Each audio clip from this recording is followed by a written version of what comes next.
The richest tyranny on earth, the Kingdom of Saudi Arabia. The man in charge controls a $2 trillion pot of gold. He's Crown Prince Mohammed bin Salman, MBS for short. Prince Mohammed bin Salman. He's Prince Radical, the bringer of fancy new liberal policies. MBS, I suppose, offered for them the image of a young leader. Here was a newcomer that would offer new blood to the Saudi system. But there's a downside. Mohammed is very young. The way he acts like a teenager would act. He's impulsive, he's psychopath, he's narcissistic, and he's also suffering from grandiosity. And there's another problem. He's ruthless, and a ton of evidence says he may be an accessory to the murder of Jamal Khashoggi. We have strong evidence that it was a planned operation, not an accidental death.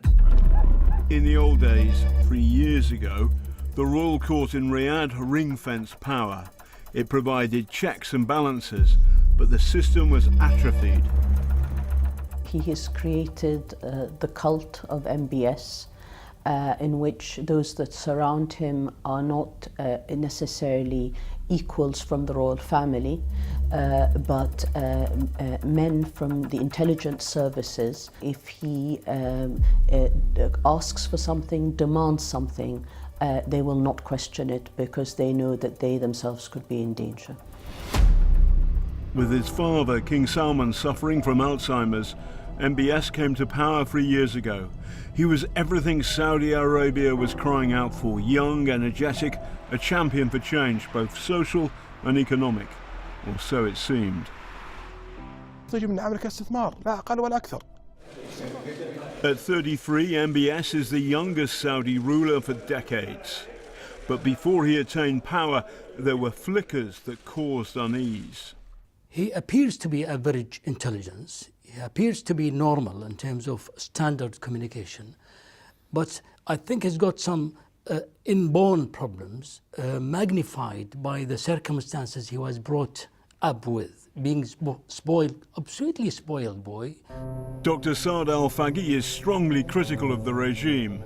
For Riyadh, he is a dangerous Islamist, but he says such talk is an attempt to discredit him, and shares a story that is whispered about the Crown Prince back in Saudi Arabia.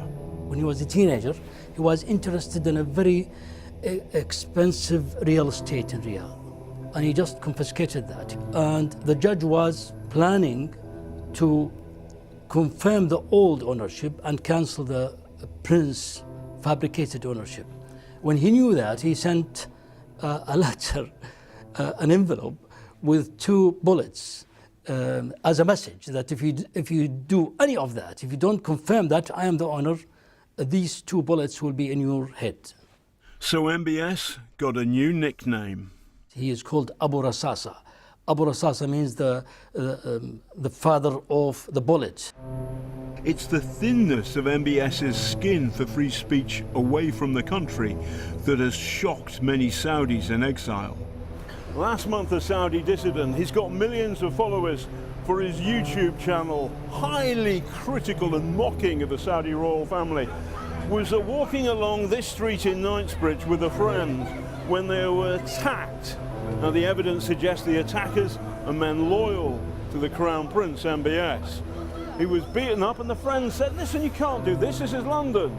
And they said, according to the friend, "Fuck London. The Queen is our slave and their police are our dogs." The dissident they attacked was this satirist, Ghanem al-Masariya. I was thinking they are here.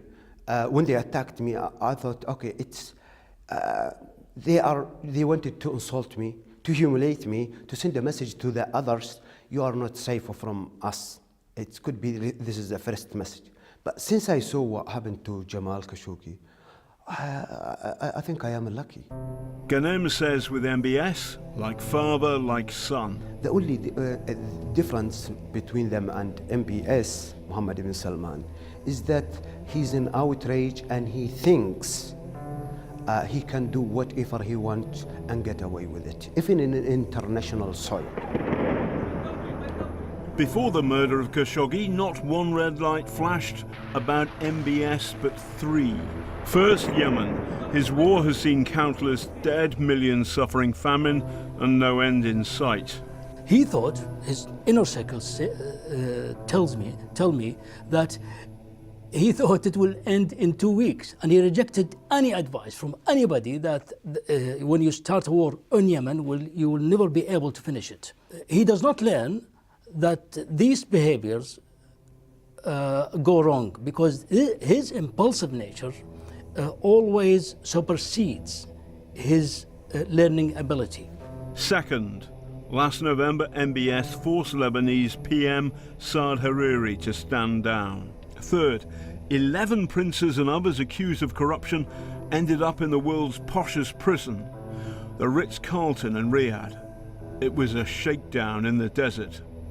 And then this month came the silencing of Jamal Khashoggi. If the Crown Prince is found to be connected to Khashoggi's murder. One effect of the murder is that now many in the West are being critical of the kingdom. The Crown Prince is 33 years old. There's a reason you can't run for president until you're 35. In this country? Yeah, in this country. He's been a wrecking ball. Who would you compare MBS with? Immediately, Saddam Hussein comes to mind in the way he dealt with his opponents, and also, I suppose, in terms of erratic behavior, a liability to international interests and also the interests of his own society, Muammar al-Gaddafi.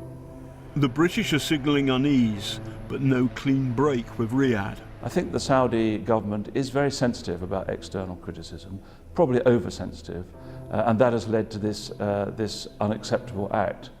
So there are many lessons they can learn. Do I think that the relationship between Britain and Saudi Arabia will be fundamentally damaged, will be radically altered by this event? I think that the facts of Saudi Arabia's strategic importance remain, and therefore Britain will want to continue to have a strong relationship. But that doesn't mean that we should allow things like this to go unnoticed or be swept under the carpet. We obviously can't afford that. For much of the scandal, the Trump house has given MBS the benefit of the doubt.